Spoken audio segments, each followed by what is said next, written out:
Welcome to Craving the Heat, where desire takes the lead and every story leaves you wanting more. Don't forget to like, subscribe, and share your thoughts in the comments and keep up with our latest naughty stories. It was a night like any other, or so I thought. I'd been married to Megan for 6 years. On the surface, everything seemed perfect: our house, our friends, the life we had built together. We laughed, we fought, we made up, but there was a comfort in our routine. But beneath the surface, there were cracks that neither of us wanted to acknowledge. I'd been feeling the tension building for months.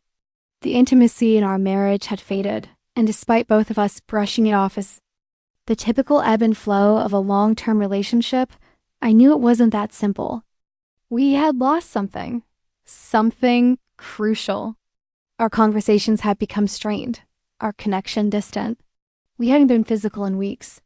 It was as if an invisible wall had been erected between us, and I didn't know how to tear it down, it. It was during one of those quiet, unspoken moments that everything changed.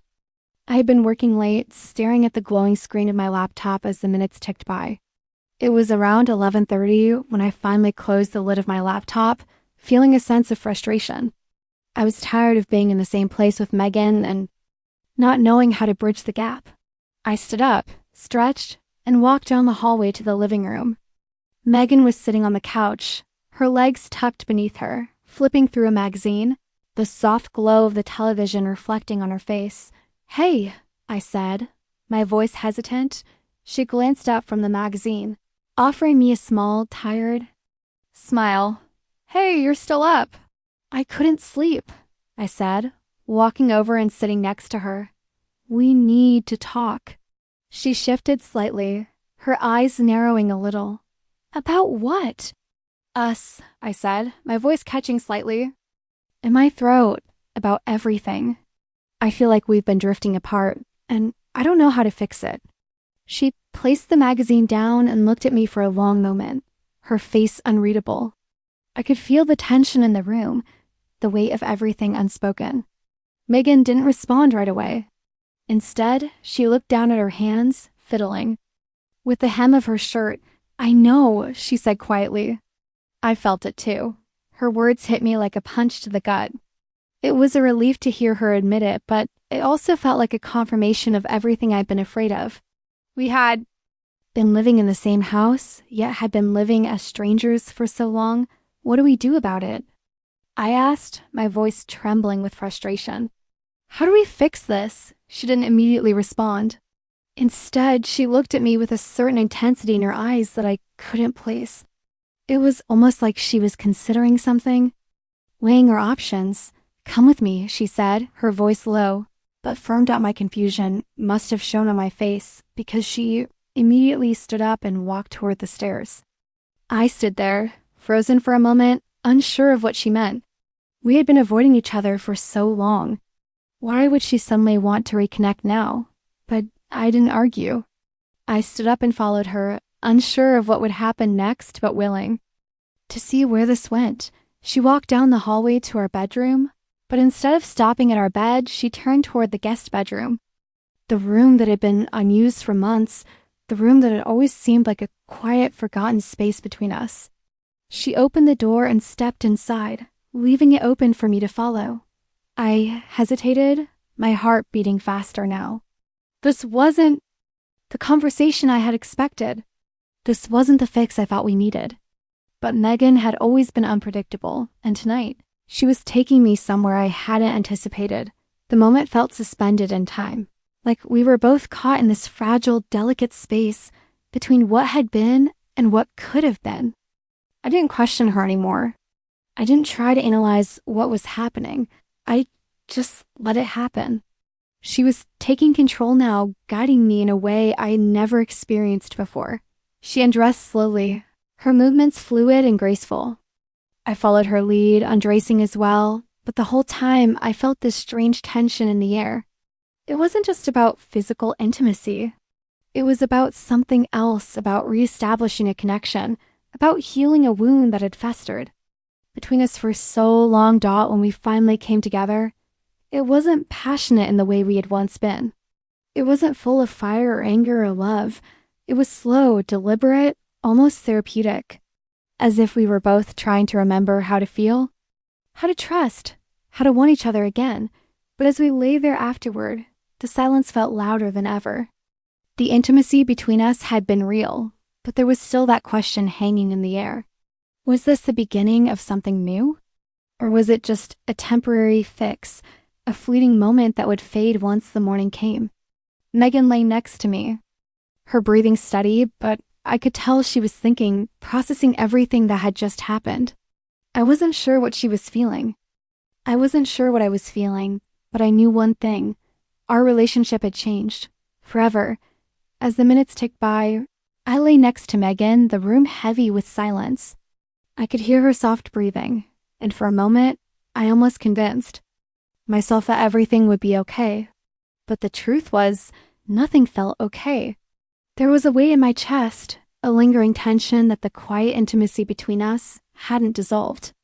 I had always believed that sex could heal wounds, that it could bridge the distance between two people, but now I wasn't so sure.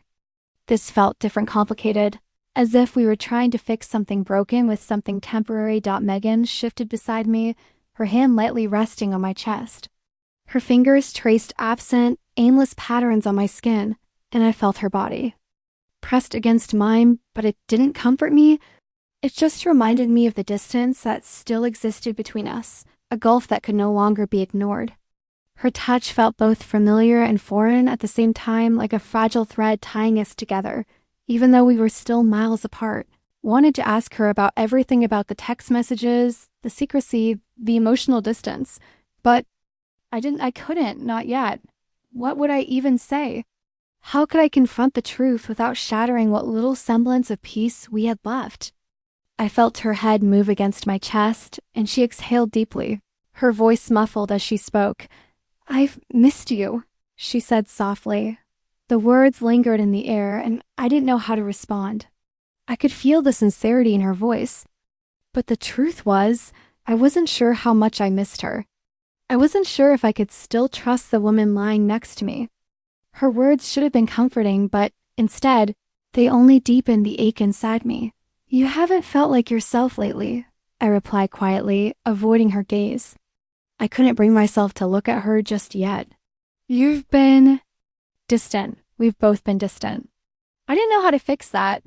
"Come on," she said softly, her voice almost a whisper, as if she was coaxing me into something I wasn't sure I was ready for.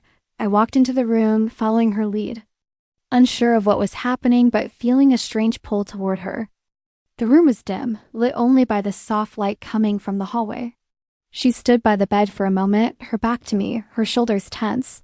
The silence hung between us for a moment before she turned to face me, her eyes glimmering with something unreadable. "Sit down," she instructed gently. I did as she asked, sitting on the edge of the bed. I could feel the weight of her gaze on me, like she was studying me, like she was trying to figure me out. It felt like something had shifted in the air between us. For a brief second, I almost felt like we were strangers. She was no longer the woman I had married. She was someone different, someone I didn't fully understand. Megan walked over to the bed slowly, each step deliberate. She stopped in front of me, her eyes locking with mine. Her expression soft as she reached out, gently lifting my chin with her fingers. Her touch was soft, but it had a kind of urgency to it. "I want you to know," she began, her voice steady, "that I haven't forgotten what we had. I still feel something for you. I haven't known how to show it, how to make things right between us." I didn't know how to respond. I was still in shock, unsure of what she was doing or where this was going. But then she moved closer, sitting down next to me on the bed. She didn't say anything for a moment, just sat there, her presence overwhelming in the dim light. And then slowly she kissed me. It was gentle at first, hesitant, like she wasn't sure if I would pull away. But when I didn't, she deepened the kiss, her hands moving to my neck, pulling me closer. Her touch sent shivers down my spine, but there was something else in it. Something heavier, something I couldn't place. It felt almost like an apology, but also like a desperate plea for something more. For something we had lost, The kiss grew more intense, more urgent, as if we were both trying to reclaim something we thought we had lost. And then, without saying another word, she stood up, took my hand, and led me to the bed. Her movements were deliberate, slow, almost too slow. She was taking her time, like she wanted me to savor every moment, every touch. She sighed, her breath warm against my skin. "I know," she said, her voice barely a whisper. "I'm sorry. I didn't mean to pull away. I didn't know how to talk to you anymore." The silence between us stretched on again. She was apologizing, but it didn't feel like enough. Apologies, while necessary, didn't erase the hurt. They didn't undo the months of emotional neglect or the fact that, while I had been waiting for her, she had been elsewhere, emotionally, connected to someone else. "I don't know how to trust you again," I finally admitted, the words heavy in my mouth. "How can I after everything?" Her body tensed against mine, and I could feel the weight of her guilt. "I never meant for things to get this far," she said, her voice breaking. "It was a mistake, a stupid mistake. I never wanted to hurt you." "You didn't just hurt me, Megan," I said, my voice trembling with emotion. "You broke me. I don't know who you are anymore. This isn't just about one mistake, it's everything that's happened between us in the last few months." I could feel her shaking slightly now, her breath shallow. "I know," she whispered. "I'm so sorry. I don't deserve you. I don't deserve your trust." I closed my eyes, trying to steady myself. I wanted to believe her. I wanted to believe that she was truly remorseful. But part of me couldn't get past the images in my mind, the way she had pulled away from me. How she had disappeared emotionally before the betrayal even happened. And now, after all this, I didn't know if I could ever look at her the same way again. "What do we do now?" I asked, the question hanging between us. I didn't know what I wanted her to say, but I needed to hear something that would make this all make sense. She didn't answer right away, and I could tell she was struggling with the right words. Her hand moved from my chest, and she brushed her fingers through her hair, looking down at the bed. Finally, she spoke again, her voice hoarse. "I don't know," she admitted. "I wish I had an answer. I wish I could tell you that everything would be okay, that we could go back to how things were. But I don't know if that's possible. I don't know if we can fix this." The truth of her words hit me like a punch to the gut. I had been hoping for a quick resolution, for the warmth and comfort that would come with the false illusion that everything was fine. But the reality was harsher. Our problems ran deeper than a night spent in a guest bedroom, and I wasn't sure if they could ever be repaired. For a long time, we lay there in silence, both of us lost in our own thoughts. Megan's body was still pressed against mine, but it felt as though the emotional distance had only grown wider. We had crossed a line that couldn't be uncrossed, and now the weight of what had happened hung in the air between us, suffocating us both. "I want to believe in us," I said, finally breaking the silence. "But I don't know how. How do we even begin to move forward?" Megan's response was soft but filled with uncertainty. I don't know if we can." The words stung more than I thought they would. I had hoped she would have a plan, an answer, something that would make all of this make sense. But she didn't. There was no magical fix for what we had broken. There was no undoing the lies or the hurt. There was no turning back. I turned my head to face her, and I could see the tears in her eyes. She had always been strong, confident, but now she looked vulnerable and broken. For the first time in what felt like ages, I felt like I was seeing the real Megan. The woman I had fallen in love with was still in there somewhere, but the walls she had built up over the past few months had obscured that version of her. "I don't want to lose you," she whispered, her voice choked with emotion. "But I don't know if I can earn your trust back. I don't know if I can give it to you again," I admitted, my voice cracking under the weight of the truth. "I don't know if I can ever trust you like I did before." The silence that followed was heavy. It wasn't just the silence of words unsaid, it was a silence of realization. The realization that no matter how much we loved each other, we had crossed a point of no return. The trust was gone, and with it, the foundation of our relationship. I'm sorry, Megan said again, her voice barely above a whisper. I never meant to hurt you. I didn't respond right away. I didn't know what to say. The hurt was still fresh, still raw. And though I wanted to forgive her, part of me knew that healing was going to take far more than apologies. It would take time if it could ever be healed at all. For the first time in years, I realized that I didn't know what the future held for us. I didn't know if we would find our way back to each other or if the rift between us would be too deep to ever bridge. But one thing was clear. Things were never going to be the same. Not after tonight. Not after what had happened dawned as I lay there in the quiet, the weight of the situation pressing down on me. I couldn't help but wonder if we were both too broken to fix. The intimacy we had shared in the guest room felt like a false hope, a fleeting attempt to recreate something that was lost. And as Megan's slow, steady breathing filled the room, I realized that I, too, was lost in the aftermath of it all. The room remained silent, save for the occasional rustle of the sheets and the muffled sounds of our breathing. It was a strange silence, one that should have felt comforting, but instead felt suffocating, like the walls were closing in around us. I still couldn't bring myself to look at her, even though she was lying right beside me. It felt like I was lying next to a stranger, someone I didn't fully recognize anymore. I wanted to reach out to her, to comfort her, but I couldn't. The trust was shattered, and no amount of comforting words or tender gestures could repair what had been broken. She had crossed a line, and now I was left with the weight of the realization that I couldn't undo it. What had happened between us, the lies, the emotional distance. The affair had left a scar that no amount of intimacy could heal. I could feel her gaze on me, but I refused to meet her eyes. I didn't want to see the regret in them, didn't want to feel the guilt that was radiating off her in waves. I didn't want to hear the words of apology anymore, because I had heard them before. I had heard her say how sorry she was, how much she regretted her actions, but nothing had changed. Nothing was going to change unless we addressed the root of the problem. The fact that somewhere along the way, we had lost ourselves.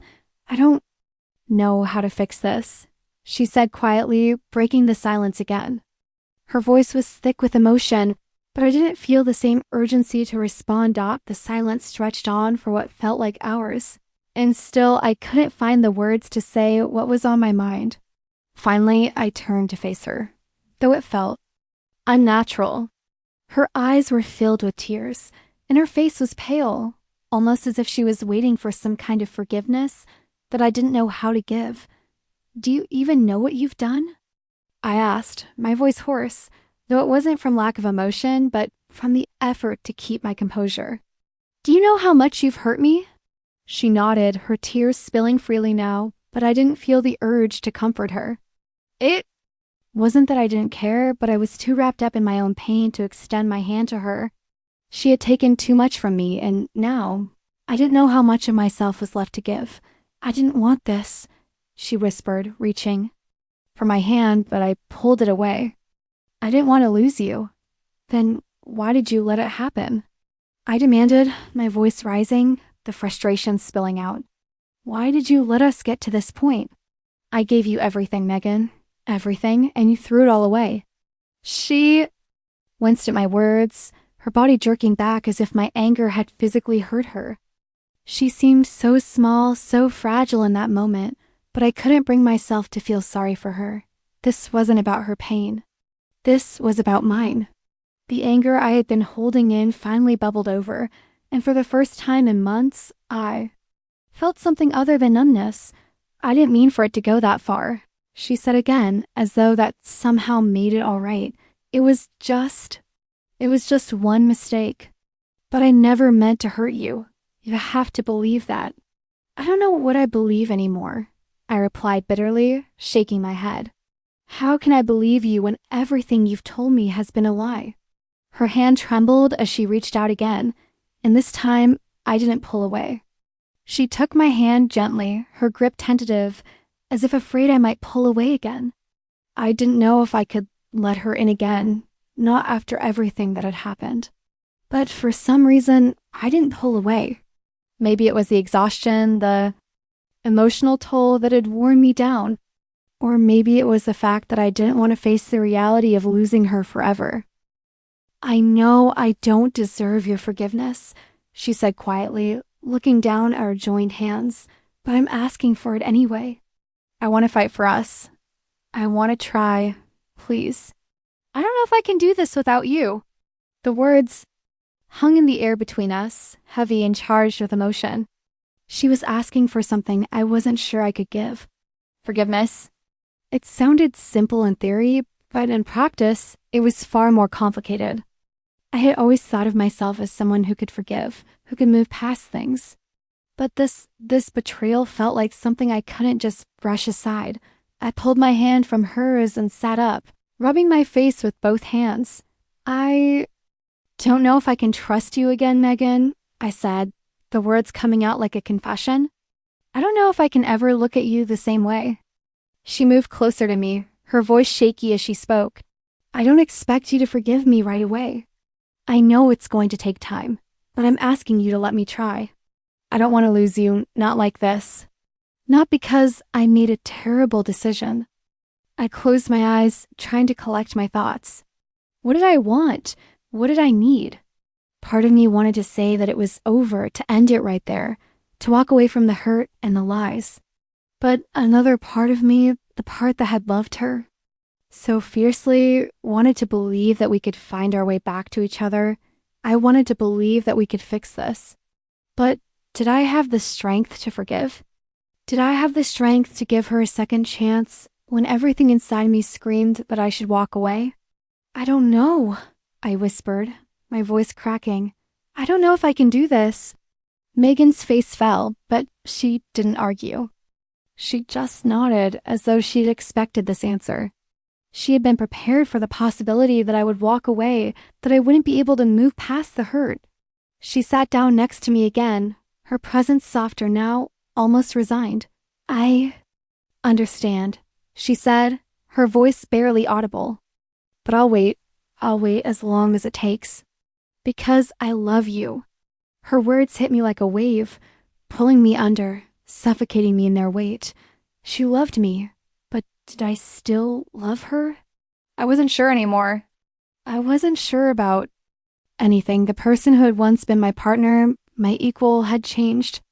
And now I wasn't sure who she was or if I could even recognize her anymore. The next few hours passed in a blur. We didn't say much after that. We stayed in the guest room, lying in the same bed, but the space between us was greater than ever. There was no comfort in her touch anymore. No warmth. I couldn't help but think of everything we had lost, everything that had been ruined.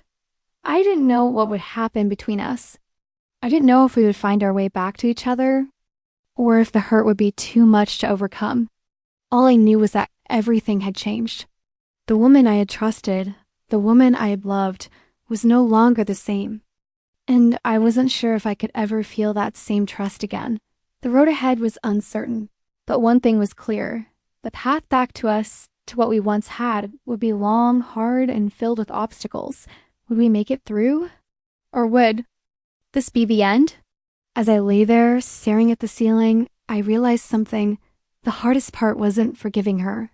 It was forgiving myself for allowing this to happen. And I didn't know if I could do that either.